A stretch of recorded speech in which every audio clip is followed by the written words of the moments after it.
Tony Argyle here from the Expat Chat podcast show. Today we have a very special, well, it's more than special, it's extremely special. We're having a blab, which is basically a live video feed.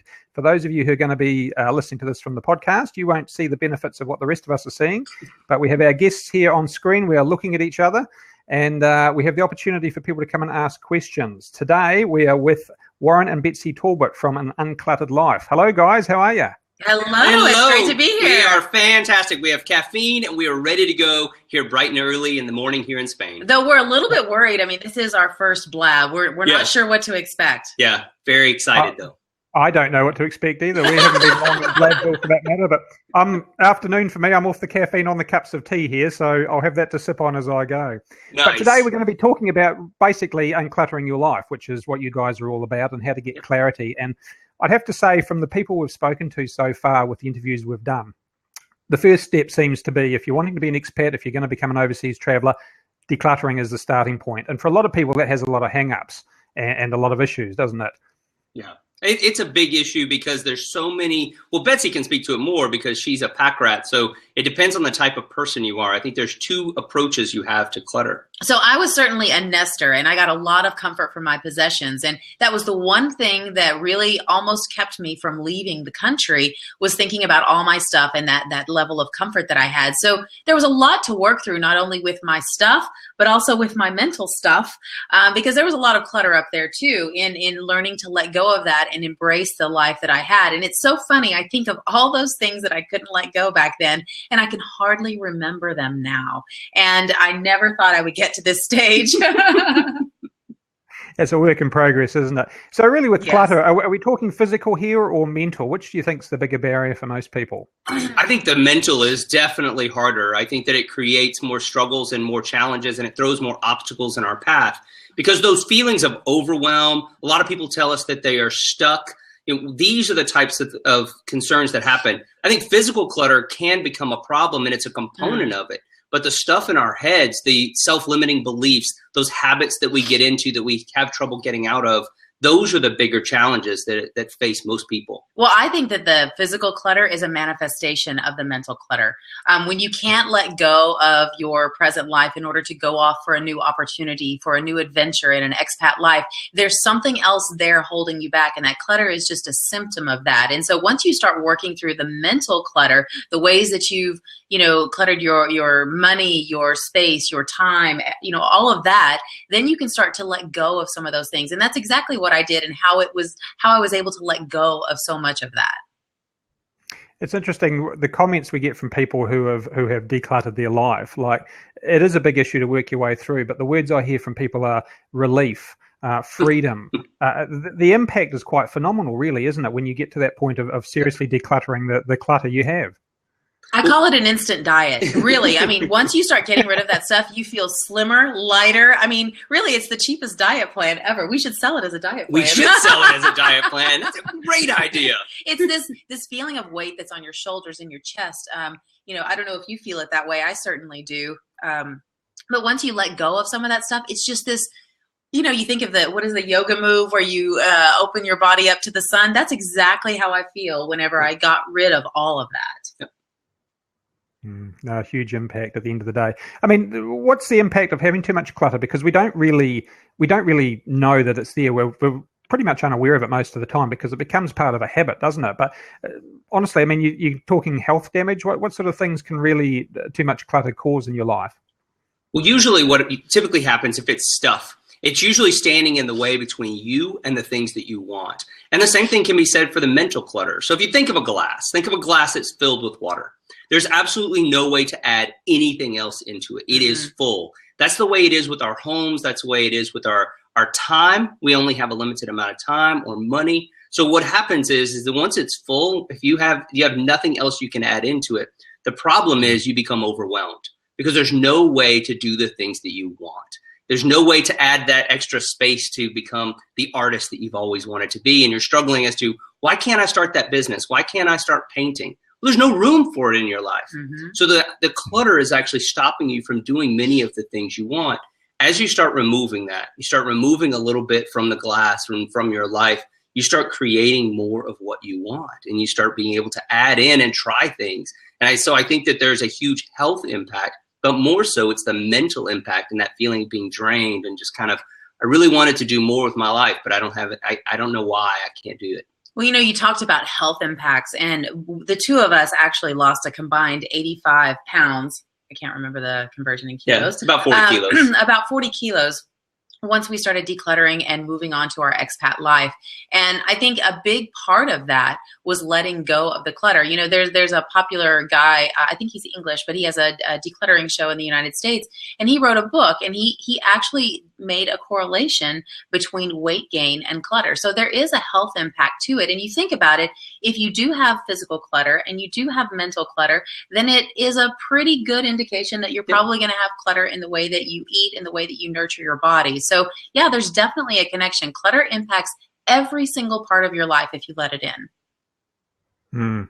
Well, I mean, what causes it in the first place? Is it the consumer society we live in? Is that pressure of expectation to keep buying all the time? Is that the root cause? There's a number of causes, but a lot of it. So if we get away from, there's a lot of psychological reasons behind it, but I think that absolutely the most critical thing is we keep buying bigger houses and we believe that we need more space. So what happens is that we have to fill that space. And we were guilty of this. We had a big house outside of Boston years ago, and we felt like we constantly needed to add more things. We didn't have a lot of time together. When we did spend it, we would go out and spend money. It was almost like we were replacing the connection that we had with each other with spending money. And we thought that that was the way that would make us happy. So we kept buying more things. Betsy would say, "Ooh, I like that couch." So we'd buy the couch. I would say, "I like that new blender." I would buy the blender. And we always felt like that was doing the right thing for our relationship. And really, it was just adding more and more layers of distance between us because we weren't dealing with the root cause. Well, what happens most of the time is that people look for the solution to their happiness, the thing that they want. They look at it as something to add to their lives. They're always looking to purchase, to bring in, to bring something new into their lives, to create that happiness that they don't quite have yet. And what the secret is, I'm about to give you the secret. The secret is not to add more to your life. The secret is to have less in your life, to be more selective, to have greater focus, and to say no to the things that don't fit. That's where the satisfaction lies, not in bringing more things into your life. And that's counterintuitive, isn't it? Because we're constantly trained that the solution is to go and find something or buy this or get this new thing or whatever. And happiness is just around the corner. But it's actually the exact opposite. Rather than getting more, you should get less. Is that what you're saying? Well, I think if you were to look, so yesterday we had 2 pictures were posted about us on our website. And one was our wedding photo and one was 10 years later. And what was interesting is that all the comments were about us reverse aging and how we started moving backwards. The reason that occurred is that we'd gotten rid of almost everything we owned by that time. But what happened was that we found that we were happier doing the things that we loved. We had identified what we loved because we had the space to do it. Mm-hmm. And so that is what brought all the joy. Now, in our old life, if we hadn't changed, we probably would have been the same people we were. We just wouldn't have the level of happiness we have.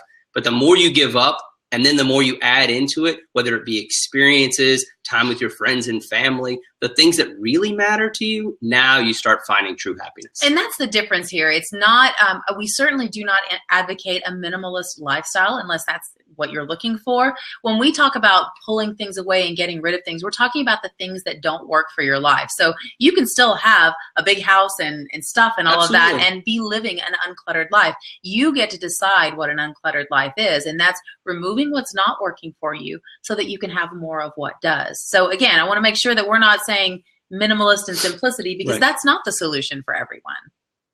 Mm-hmm. Okay. So it's almost like the 80-20 rule, isn't it? Cut the stuff out that really isn't making any difference anyway, and you've then got time for the stuff that does make a difference. Correct. That's exactly right. And that stuff may be relationships. You know, we often find that we are spending time in relationships that are really dragging us down. You know, it can be how we spend our money. Maybe we're spending our money on things that aren't our priorities. You know, people, when you talked about relief earlier, and when we surveyed several thousand people last year, and what we discovered was we asked them what they wanted most in life. And the overwhelming response was the word you used. They wanted relief. They wanted a way to actually have an evening of decent sleep, a day off from thinking about their troubles and their work, and they wanted more freedom in their life. but they didn't know how to get it. They were so far away from even understanding the possibilities, the idea of thinking about becoming an expat, the idea of thinking about exploring something that they really wanted to do. They were just so stuck in what they were doing right now. That's clutter. That's the stuff that is holding them back. And when we did this survey, we were shocked at the responses. We weren't expecting that. We were expecting some kind of, I want to take this wonderful trip. I would love to start a business. We were expecting aspirational goals. We did not recognize the level of overwhelm that people were experiencing. So I'm really glad that we asked that question so that we could do better work going forward at an Uncluttered Life. Yeah, well, that's basically what's identified this whole problem in the first place and why you guys are now working towards solving it for people. Yeah, you talk about willpower is not the reason people fail to achieve things in their life. What do you think is the responsibility then if it's not willpower? Well, it's a lack of space. It is a simple mathematical problem. It is a lack of space in your life. You cannot, as Warren said, you cannot put more water into a full container. So people end up blaming themselves by saying that they're not strong enough, they don't have willpower, they're not smart enough, whatever all those reasons are. And that's not true. It's a simple space issue, whether you're talking about your home, your finances, your energy, your time, all of that is a simple space issue. And once you start moving things out of your life that don't belong, you will find that you are achieving those goals that you weren't able to before because you simply have the energy and space to go after it. So when I hear someone talk about willpower, which I hate willpower, by the way, why would you rely on that when you could set up your environment to support you so you don't have to depend on that limited amount of mental energy that we have every day? Don't tax it unnecessarily. Yeah. We often look at willpower as this amazing skill that someone has developed. But the truth is, the truly successful, those people who have mastered the art of dieting, mastered the art of time management, or mastered the art of managing their energy and who they connect with. Their finances. The reason they do all of these things is not because of willpower. It's because they've set up routines and habits that work for them. So, for example, we haven't had a mobile phone for 6 years. Now, that works for us because if I had one, I would be addicted to it. I would always have it out. I would always be distracted from Betsy. You would be single. Yeah, there you go. See, all these issues. But what happens is now what I can do is I have, by getting rid of it completely, it eliminates any concern. There's no need for willpower. And when you eliminate the need for willpower, you eliminate that particular element in your life. So I've removed it completely. And I just think that willpower is so overrated as a tool for tackling anything. Warren brings up a really good point, too, in that when you make up these rules for your life, this operating system that you have to live an uncluttered life, it can look any way that you want. We certainly don't advocate that everyone give up their phone right now, although maybe for a day that might not be a bad idea, but it works for us. And that's the thing. You can't let judgment of other people or society or how you're supposed to be impact that because you're looking at your own energy, your own life, your own goals, and what works for you. So it doesn't matter if other people think it's weird or if it doesn't work for them, as long as it works for you. Yep. Horses for courses. Well, let's talk about it from your own point of view, because we probably haven't tied this back to the expat experience. And some people might be listening to this or watching going, okay, so where is this relative to what I'm trying to do with my life? But for most people who are becoming expats, they're looking for a simpler life, or certainly the people we interview. And this is an important step in the process. And if we were to talk before and after, let's use you guys as real life examples. Do you want to give us a bit of the background of what you were doing prior to your travels, how your old life was, and how you've simplified it and what you've been doing as an expat? Sure. Beforehand, we both had corporate jobs years ago. I worked in a large technology company, and Betsy worked in a healthcare device management company. And over time, we started realizing that we wanted more out of life. And it really happened when there was a health scare in our relationship, or in our family, where her brother had a heart attack at 35. We had a very dear friend who had a brain aneurysm at 34. And those shook us to the core and caused us to ask the question that changed our life. And that was, if you weren't going to live until 40, what were you going to do? And so that's when we decided to travel. Well, that decision was I'll argue was in some ways the easier decision, because when we went home and started looking around our house, we realized, oh my gosh, we've got all this stuff. We've got a house, we've got a car, we're surrounded by stuff. If we're really going to simplify our life, we've got a lot of work to do. So we had to go through the process of identifying what we were going to get rid of, how we were going to make this this traveling lifestyle look because we had no idea. We didn't know anyone who had ever done anything like that. We were getting close to 40. Yeah. I mean, people our age don't do that kind of stuff. And so it took us 2 years to save the money, to eventually get rid of everything. We decided to sell our house and get rid of everything just to be completely unencumbered. And then we took off for a year, 5 years. Well, we planned on leaving for 5 years. That is true. We started traveling, and it changed everything. And we decided we didn't want to come back. And what was wonderful about that decision is that it was very hard to sell our house and to get rid of those things. But having that ultimate freedom to make those decisions, to decide eventually that we wanted to settle in Spain, which is where we are now, to decide to have some of the experiences that we've had, we would not have been able to do that had we still had a house and all those possessions. You can't maintain two distinct lifestyles. You can't. You have to make a decision. Which one do you want? Do you want to live in the United States and have all those things, or do you want to have a different lifestyle? And if so, you sort of have to cut the cord and make that happen. Well, it certainly worked for us. Yeah, we've never been happier. But it's funny because now we've had a lot of time to reflect. We can look back at why we were able to make that decision and make the path towards getting rid of the physical goods, because years before that, we had made the decision to get rid of a lot of the mental problems. We were near divorce a couple years into our marriage, and that was because we never spent any time together. We never spent any opportunities in order to really connect as a couple. We were always traveling for work, just always going in different directions. We each commuted an hour to work each way. We both traveled the majority of the time. So, and the times we were together, we would sit in front of the TV with our laptops open, messaging each other, next to each other on the couch.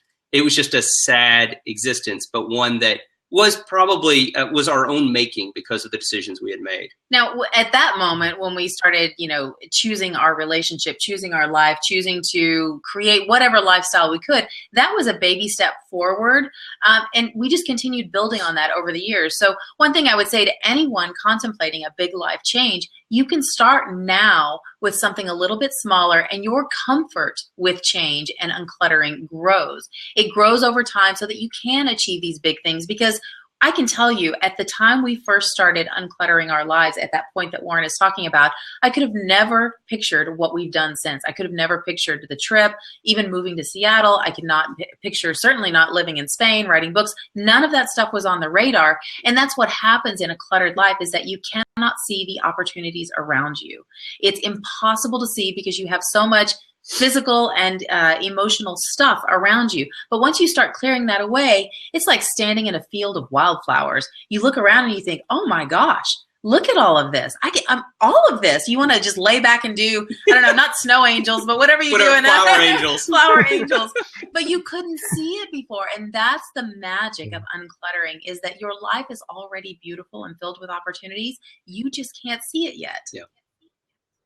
Well, let's put it in perspective, because a lot of people will be going, I might be able to get rid of 20% of my stuff. How much of your stuff have you guys got rid of and never had to replace? I mean, you had the big house, all the possessions, all the stuff that was in there. What do you have now in comparison to that as a percentage? Oh, gosh. Well, we've got all the video equipment you can see behind us. So yeah, we've added that. I would say that the majority of things that we've added has been, we've got the basic things that you would need to live now. We've got bed, we've got a towels, set of sheets, kitchen a couple supplies. towels. Yeah, the basics that you need in order to live. But we didn't replace all the special gadgets. There are, I love to cook, but I don't need a garlic press. I don't need 6 different knives. I've got one knife. So I kind of basically pared it way down when we bought this place in Spain. I would say we have about 20% of the stuff that we had before. Definitely between 10 and 20%. We were fortunate when we decided to move to this area of Spain. And I see there's one question, why Spain? Why not Spain? We traveled here and it was the perfect location. But the house that we bought came with a lot of stuff. Yeah. And we essentially live with the stuff that was in the house when we got here. Yeah. Yeah. Look, and the thing is, I mean, obviously you guys aren't missing for anything in terms of the lack of possessions. You've cleared yourself up in terms of what you're able to achieve. I was going to mention too, if you do want to jump on with questions, somebody's already jumped in with it, please type them in there. We'll be happy to deal with any questions if anybody's on at any stage.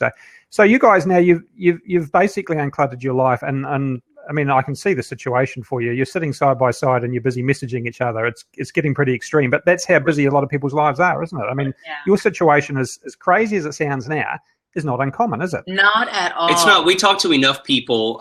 We spend a lot of time connecting with individuals to understand what their challenges are and how they're struggling. And this is one of the most common things, is the relationship issues that occur when you get into being busy. And in America, and I can't speak for Australia or for any other part of the world, but I can say that in America, we are a culture of being proud of our busyness. Yes. And so, as JP mentioned, one of the things I want to talk about is one of the reasons why Spain is that busyness is not rewarded here. Mm-hmm. It is not a badge of honor. Mm-hmm. And that is one of the best reasons that we enjoy living here, is this idea that we live so much of our lives focused on telling other people we were busy and using it as a way of believing that we were successful. And the truth is, all it did was disconnect us. And that busyness is what is happening to so many other people. And we keep hearing it day after day of, I'm just so busy. I don't have time for my partner. I don't have time for myself. I don't have time for my kids. I don't get any sleep at night. Yeah. Those are not badges of honor, although we think that when we're saying it. Over time, that destroys yourself and your relationships. And you end up at the end of your life looking back, thinking of all the missed opportunities you had to enjoy your family, your friends, the things that you wanted to do, the experiences you wanted to have, and all for what? To go to meetings, to do some extra work, to travel around the world or whatever for work by yourself. And I think that what happened was, this is why uncluttering to us is so much more than just the stuff. Because the way that we moved out of that scenario of sitting side by side, almost being divorced, was not removing the stuff. It was removing all the mental things, all those things that were consuming our time, all that travel, the commute, the other areas that were less important. We had to take our relationship and ourselves and make them a higher priority than our jobs. Well, that's what it comes down to, is deciding what you want your life to look like and then creating it. It's not fitting it into the extra, because so often there isn't any extra. You have to make it a priority or it's just not going to happen. Oh, it's an interesting point you raised there about the fact you did relocate. Do you think it's difficult for people to do this if they want to remain in the US? Is it going to be a lot easier to make that transition? Because there is that peer pressure to keep buying more and keeping up with the Joneses, isn't there? How do you deal with that?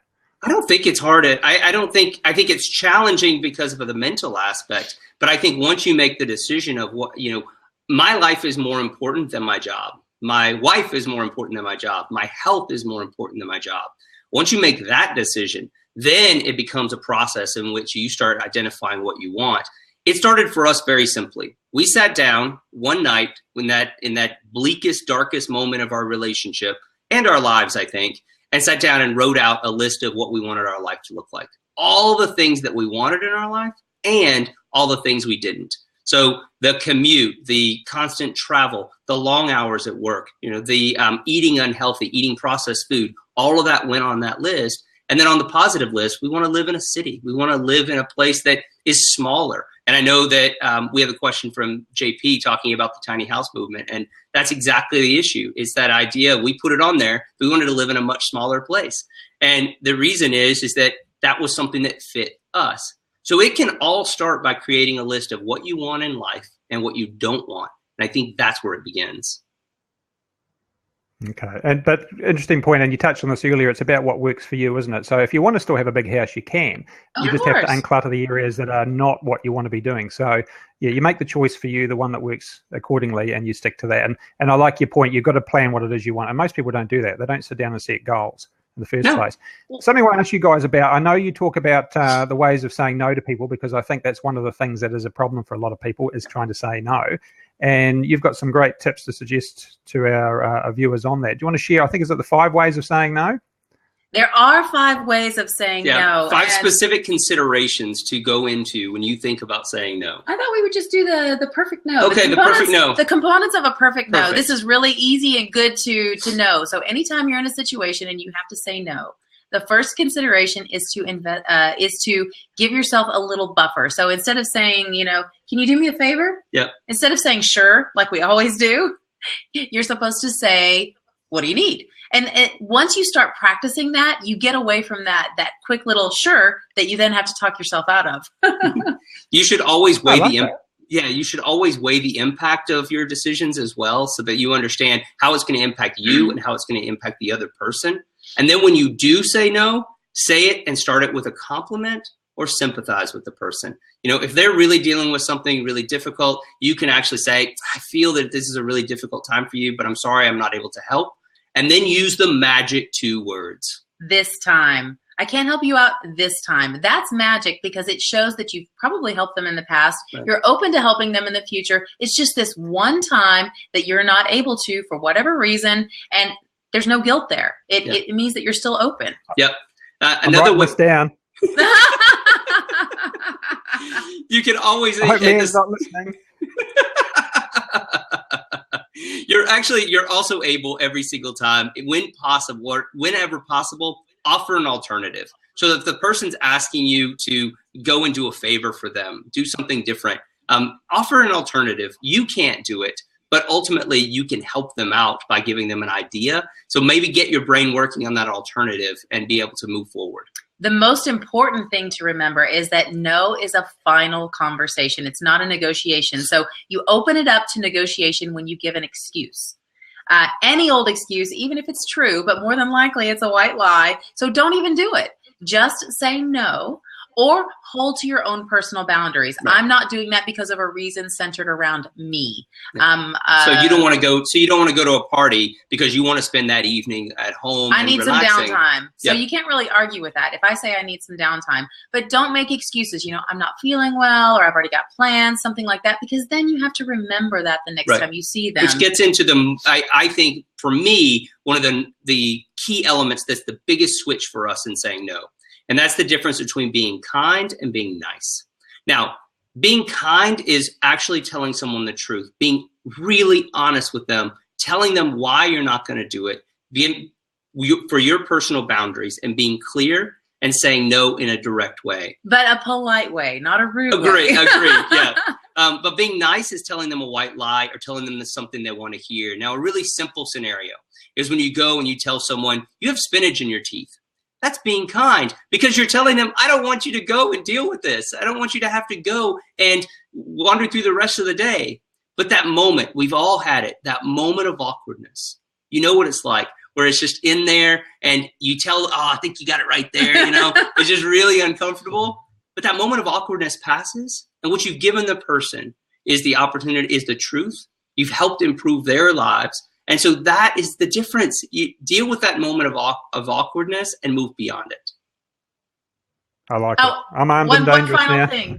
One final thing. You have to actually say no. Yeah, use the word. Use the word no, or I'm not going to, because a lot of people soften this. Oh, I don't think so. Or, that's not going to work out for me. You have to actually say no, or you leave people hanging because it's not clear. Correct. Fair enough. Now, JP's got another question here. He says, he really liked the comment, busyness is not rewarded. Why do you think most people continue to chase the dangling carrot lifestyle? Oh, I think it's the media. I think it's, we're rewarded. It's almost as if we are better people, or we're more accomplished, or we're more well-respected, we think, if we're busy. So if you're busy, you must be important. If you're busy, you must be needed. You must be necessary. And that's not necessarily true. You can... I think being busy is a false confidence, a false security in your place in the world. Yeah, and we do believe that it is a reward. And so for us, we constantly believe that if we tell the boss that we're busy, he's going to reward us because we're doing such great work. But busyness, at the end of the day, it's productivity. It's what have you accomplished? And the same exact concept should be applied to your life. The exact same issue. But we don't think of it that way because it is within our culture. Now, again, we're talking about different cultures. In Spain, busyness is not a thing. You don't meet people. I've never talked to a person here in Spain that says, I'm just so busy. It just doesn't happen.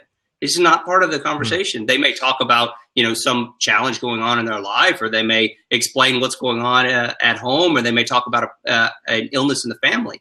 But busyness is never a point of conversation. So it is a cultural thing that has happened. Mm-hmm. And in America, and I can only speak with authority about America, is that we have believed that we are all just pull up from the bootstraps, we work hard, and that's how we're going to be rewarded. We're all self-made, right? Which is not true. So that's the mentality that's been going on for 250 years. That's a difficult thing to change. Once you step out of the culture of busyness, you're in a weird world. And I'll say that this is probably one of the biggest challenges of changing. And every expat will feel this, is that it feels odd to walk a different path. Robert Louis Stevenson talked about taking the path less chosen. He didn't mention how freaking lonely it is and how you'll be pointed at and you'll be told you're weird. That is the hard thing about taking the different path. But it is so rewarding when you get away from it, but it is different, and it is definitely a challenge. But that's the great thing about your show, Tony, is that you're bringing people together who have this similar goal in mind. And it's all about bringing these people into your life, having relationships with other people who feel the same way as you do, whether you want to be an expat, whether you want to unclutter your life, whatever your goal is. Bringing those people into your life will make you not feel as weird and will help you get going, because it's that support system that we all need. And if you're trying to make a drastic change in your life but no one else around you is, it's going to be very hard for them to identify with you and to support you in the way that you need. So when you're making a big change and becoming an expat, you have to seek out other people who are doing the same in order to motivate you to keep going. So that's why shows like yours are fantastic for people who are looking for a big change like this. By the way, I realize it's not Robert Louis Stevenson, it's Robert Frost. So I completely messed that up. So Betsy would give me a hard time later. So I caught it in the middle of the show. Yes.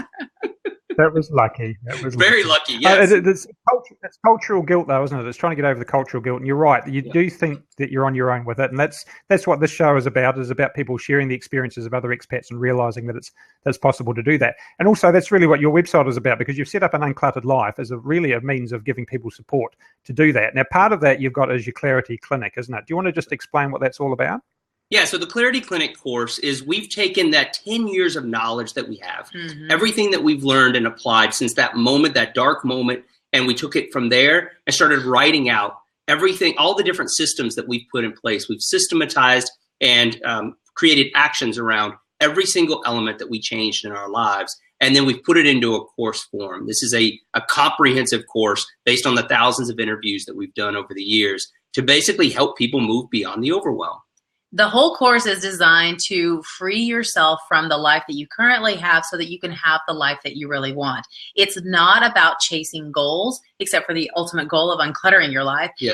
We won't even ask you about goals. All we're going to be focusing on in this course is getting rid of the things that do not belong in your life so that you can have the time, the space, the money, and the energy to go after what it is you really want in life. And like I said before about that wildflower scenario, being in the field of wildflowers, even if you aren't quite sure what your life is going to look like, where you're going to relocate, when it's going to happen, all of that, those things open up later. We're clearing the decks so that you can have the opportunity to think about those things. Okay. So if somebody joins the Clarity Clinic, what is involved? What do people get with it, and what's part of the course? Sure. It's an 8-week course. So we walk through everything that you need to do in order to remove the clutter from your life. So our ultimate goal is to free up the time, space, energy, and money in order to do the things you want. So the way that we deliver that is we have a series of videos each and every week to walk through a different section, so a different area of your life.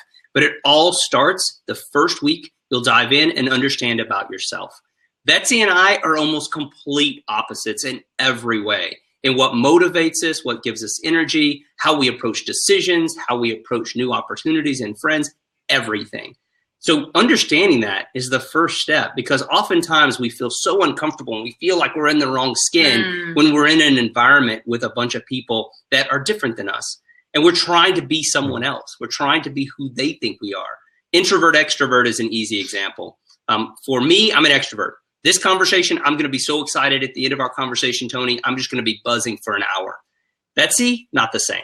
I'm an introvert, and so I spend a lot more time alone. These are the kind of things that we teach in the class so that you know enough about yourself so that when decisions come and opportunities come to you, you instantly know what's going to work for you and what's not. And that's something that's missing in a lot of people's lives. You know, they hem and haw and they try to, I don't know, should I do that? Should I not do that? There's a lot of indecision. But what we teach in the course is knowing your inner self so much that you can move forward with confidence in the decisions that you make. And because we are so different, we also teach not only the individual who wants to change, but also this is a great course for couples, because you recognize that, you know, you're not married to a robot. You're certainly not married to a clone. There are some differences. Yeah. And that needs to be taken into consideration when you're considering a big life change, especially in becoming an expat.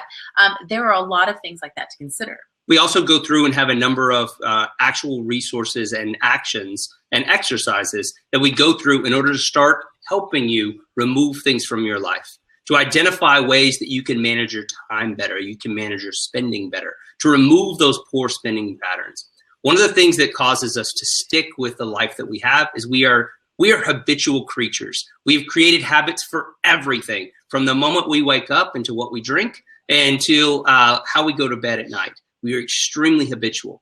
So one of the ways that in order to change your clutter, to remove that, is to identify those habits that you have and to change them. So we give you tools in order to change those habits. First, you have to recognize them based upon who you are, and then make a conscious effort to change that. So instead of taking the commute every day, try taking the bus. It's hard the first day, it's hard the second day, but after a week, after 2 weeks, that becomes the habit.